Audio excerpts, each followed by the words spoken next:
months.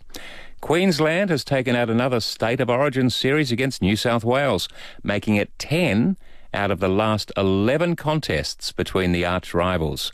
Last night, the Maroons took out the deciding game in this current series 26-16, clinching the series 2-0 with one game still to go. Now the 5AA forecast. Showers a top of 15 today. Tomorrow showers easing 14. Saturday partly cloudy 14. A possible shower Sunday 14.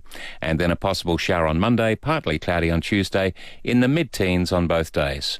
More news as it happens on 5AA. 1395 Adelaide's 5AA. This is Peter Godfrey. And a very good morning, 5:07, still 11 degrees outside. One more quick email on our topic of last hour of your favourite animated movies. Neil says, I like the Japanese animated movies too. Howl's Moving Castle and Ponyo are two in particular that come to mind. Thank you, Neil, for that one. All right, let's head to New Zealand, see what's happening across the ditch.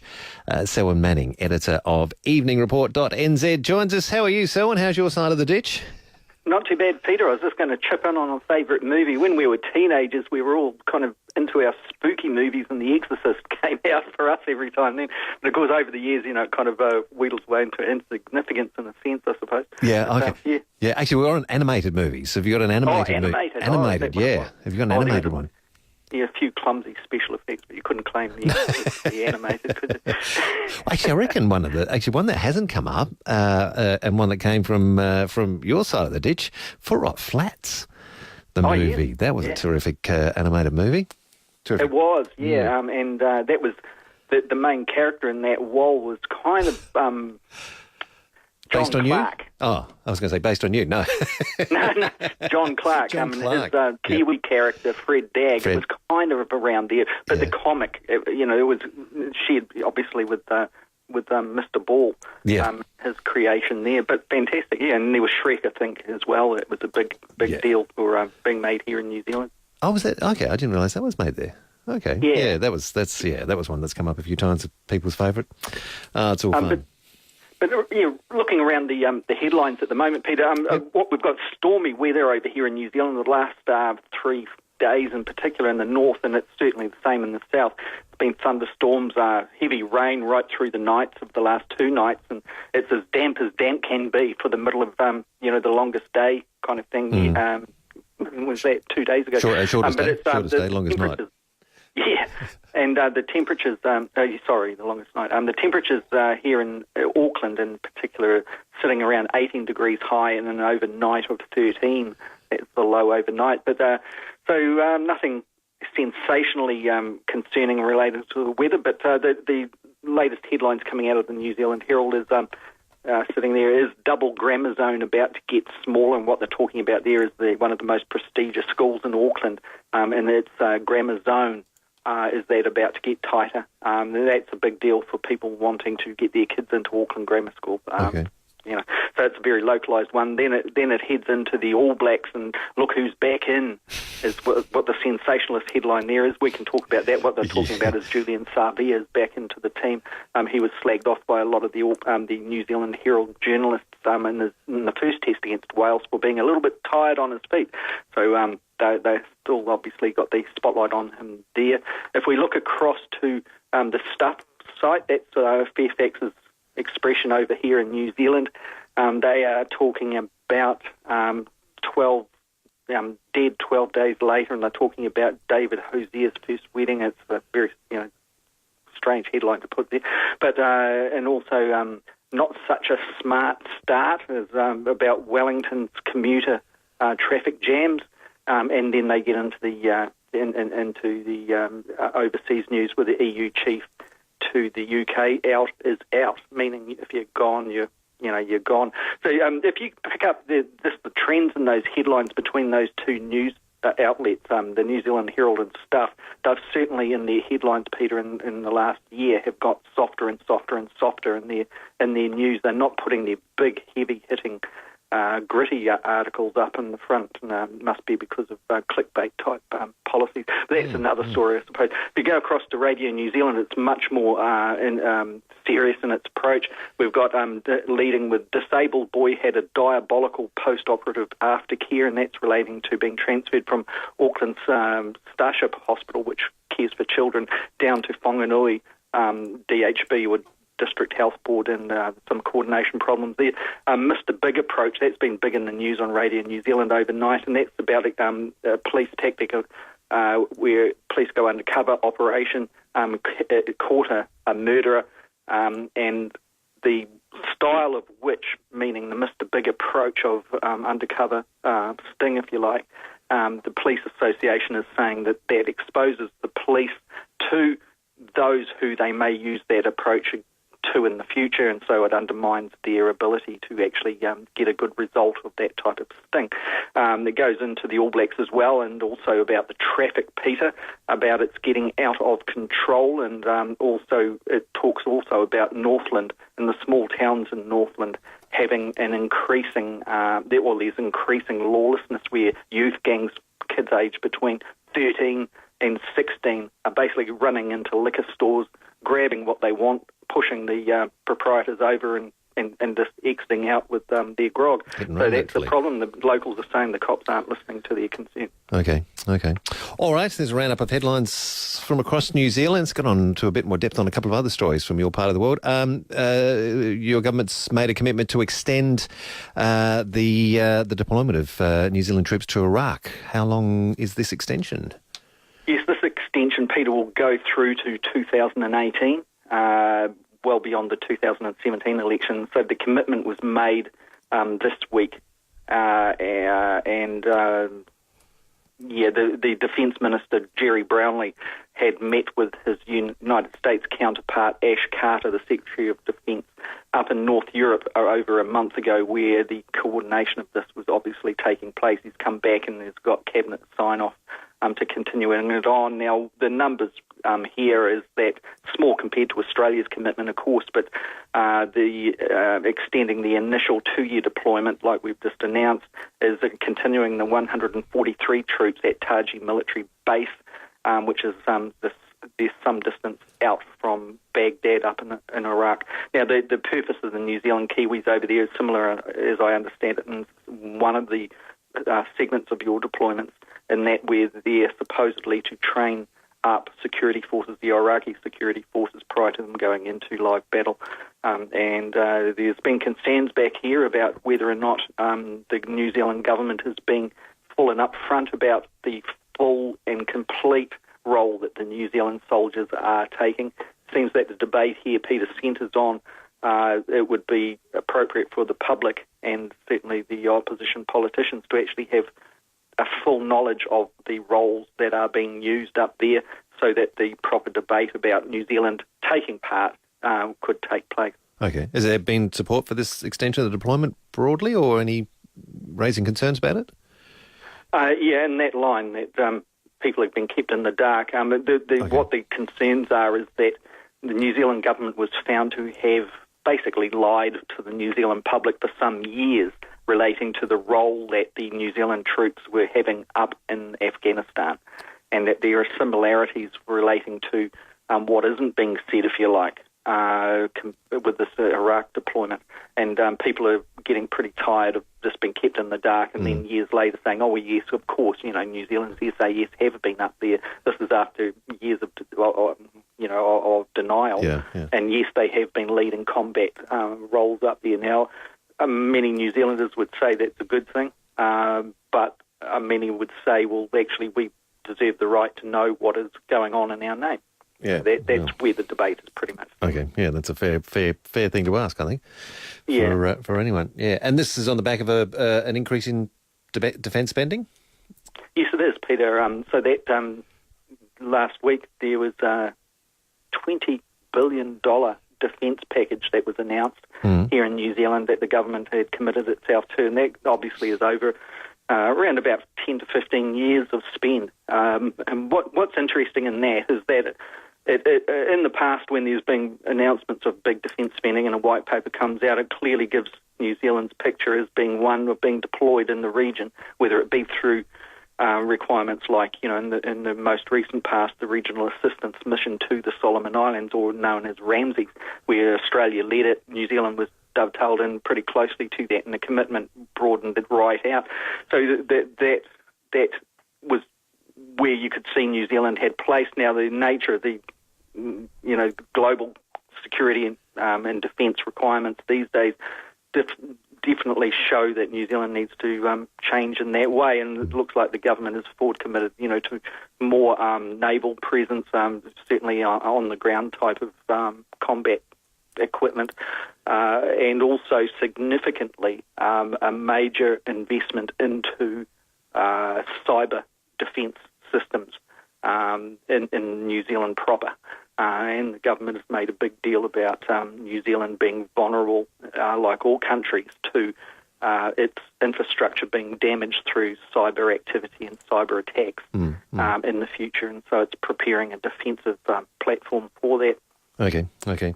Big bucks involved there. So I need to take a quick break, but plenty more to talk about, including, possible answer to your congestion issues, whether it's an answer or not. Similar issue comes up here. We'll find out more with you in just a moment.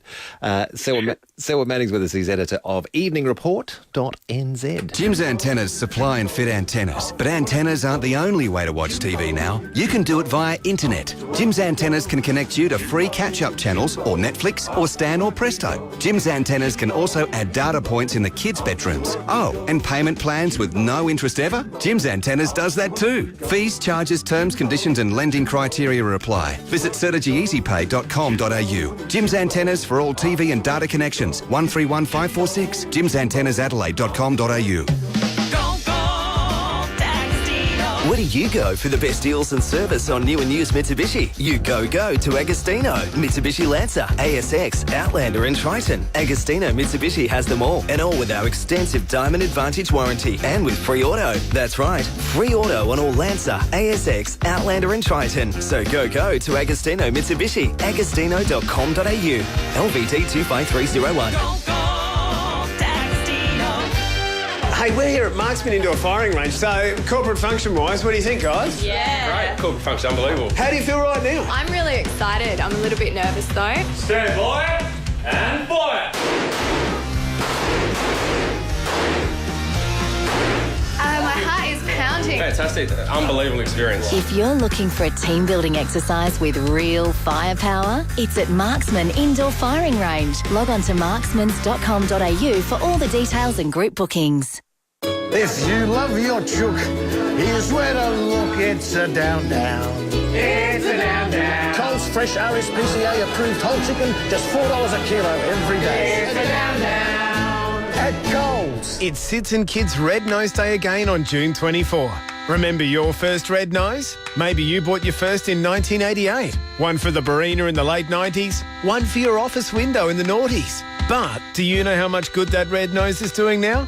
Not a lot. You can help save the lives of babies and children and support South Australian bereaved families. Buy yourself a new Red Nose or other Sids and Kids merchandise before Red Nose Day, June 24th. Visit rednoseday.com.au. Investing with Angus Securities is more than just a great rate. It's confidence, because it's an investment fund that's fully secured by real property. Angus Securities. Call 84104343. Peter Godfrey on 1395, Adelaide's 5AA. Hey, we're taking a look across the ditch. Selwyn Manning with us from EveningReport.nz. Now, Selwyn, you get a bit of congestion on your roadways in Auckland. Yes. Yeah, I think we understand that here too. Some consideration for a toll to be applied. How's that going to go down? Yes, that's right. Now, this is once again a seeding exercise, Peter, and as I understand it, people in Adelaide certainly experience this too, where your local politicians and those further afield will come out with the idea and basically condition the public into thinking about this issue and thinking about the solutions. This is the process that's been going on here as well. It's almost a blueprint that is in play, exactly the same as what your people are subjected to. Now, the government and Auckland Council, the New Zealand Herald is reporting, are seriously considering this applying tolls for drivers on Auckland's motorways in particular, but also arterial routes. Now, they're saying that the time frame for this is the Herald editorial on this, is saying that it's around a 10-year plan here, mainly due to the rollout of the technologies that would be applied here. And that's an interesting thing. And what we're seeing here is the Transport Minister is a guy called Simon Bridges, Peter, a fairly progressive politician. You'll probably hear in the years ahead a fair bit about Simon Bridges. He's kind of positioned to be the Nationals over here, their flag carrier at some stage. Now, he is saying that he's talking about a system that, crudely speaking, he says in his quote here, runs from satellite and is able to, through electronic devices, tell where your car is and charge you on the time and place.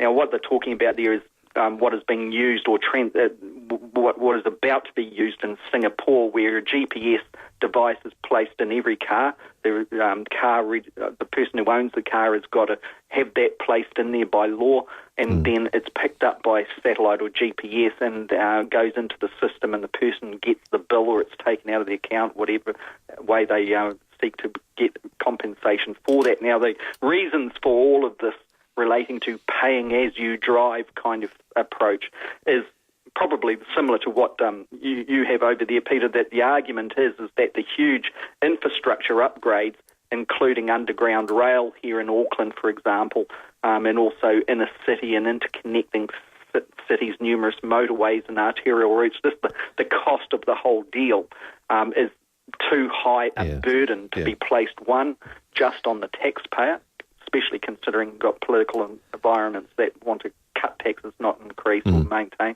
And also the ratepayers in the city are already suffered huge rates increases, Peter, since the city amalgamated into one big, large regional block.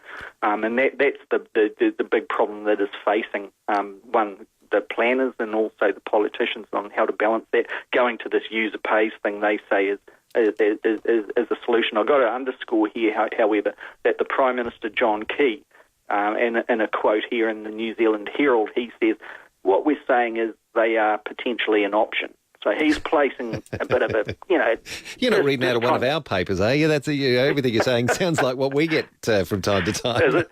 Yeah, you need to get the leader coming out and just puts a flannel over it. Says, oh, no, just settle down. Here's a cold flannel. Put that on your forehead for a minute. You'll be okay. Mr. Key, he says that it's not about socking it to the consumer with more cost. It's about charging the behaviour of what they do. So there's Mr. Key. He says, the technology will take a while to roll it in, and he says that, at the end of, this is his phrase, he says all the time, at the end of the day,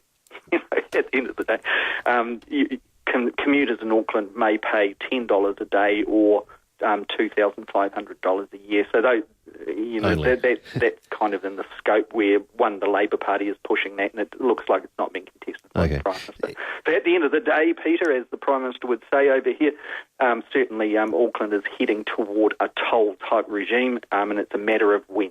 Okay. Are there any regions or cities in New Zealand that have toll roads?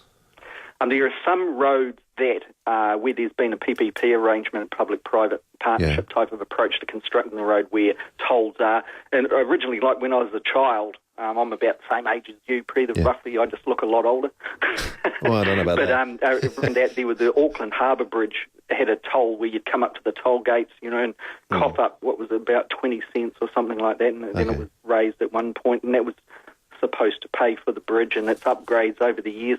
That went about a decade or so ago, by memory. And then there's another toll road just north of Auckland, in between Orewa, which is a seaside town just north of Auckland by about 30 minutes, and Puhoi, heading up toward Northland, and there's a toll there, and that pays for either you go the fast way under the ground in a tunnel, or go the freeway, which is the long way around the coast where all the traffic sits. Okay, there we go. All right.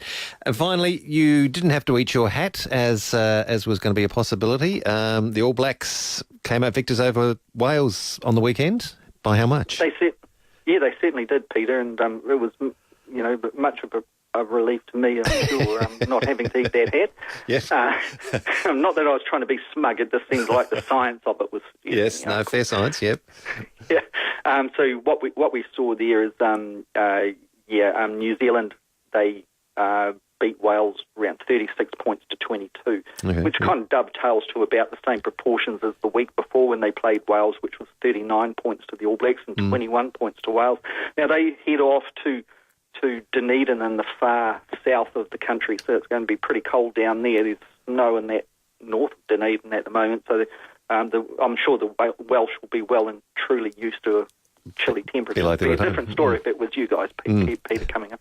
But the thing here is, the big deal is that there are 11 changes to the side in the All Black side. The coach Steve Hansen, he seems to believe that it's time to just change his configuration. So that'll be interesting to see how they play out. And the other thing that's controversial is Julian Savea. Now he's a fantastic winger. And the likes of the late Jonah Lomu used to applaud Julian Savea's style in the Rugby World Club, just loved it. He's a quality player. Now, he looked a bit tired going into the first test and was relieved earlier than normal in his position during that game. And there's been a lot of finger waving at him. And the coach kind of said, well, everything is right. His fitness is fantastic. He's fantastic at training. There's something just not quite right about his motivation when he's on the field, where he seems diverted. So they gave him a bit of a spell last week. Now they think he's ready to go again. So let's see. It'll be a good team up. There's Bowden Barrett as the player to watch if there are any rugby stalwarts out there in South Australia still left, Peter. He's really firing at the moment. And the other thing was in the last game with Wales, Aaron Cruden, fantastic All Black. He was significantly injured, and there were fears that he'd damaged his neck very badly. He was taken to hospital on a stretcher from the game. The game stopped for 10 minutes as he was received first aid and was made comfortable. He's okay. So that's good news. He won't be playing, of course, but he's okay. Fantastic. That's the word from me. All right. All the best for that third game this weekend for the All Blacks. We'll find out more with you next week. Have a great week, Selwyn, and we'll talk to you then. Take care, Pete. Bye. All the best. Selwyn Manning in New Zealand, editor of EveningReport.nz. Hello. Frank Walker from National Tolls. The National Tolls famous annual stocktake sale is on now. It's without doubt the biggest and best tile sale of the year. Save 30, 40, 50, 60% and more on beautiful National wall and floor tiles. Whether you're building or renovating, don't miss the biggest and best tile sale of the year. National Tolls. For your nearest store, visit nationaltiles.com.au. Dad loves So Tender pork because it's so tender. And Dad loves So Tender pork because he says anyone can cook so tender, even him. And Dad also loves it because it's 1000% Australian pork. 100%. 100% Australian pork. Yeah, and we love So Tender because it's so yummy. The search for yum is over. KR Castlemaine's So Tender range. 100% Australian pork. Now in independent supermarkets. I find it hard to share my feelings, but there was an instant attraction. Since we've been together, I can't wait to get home. And weekends, wow. Yeah, it's love. The garage I've always dreamed of. There's a lot to love about the Olympic Industries end of financial year sale. Huge savings you'll adore across the entire range. Garages, carports, verandas, rumpus rooms, rural or industrial sheds and more. Olympic Industries end of financial year sale. Limited time only. Olympic Industries, built to love and built to last. Don't hide from winter, celebrate it with a winter holiday adventure at Discovery Holiday Parks. You'll love our cosy cabins, and the kids don't care if it's winter, as long as they're having fun, which is easy to do at Discovery Holiday Parks. There's great winter specials available right now on cabins and sites at all 6 Discovery Holiday Parks across SA. So discover how good winter can be and book now at Discovery Holiday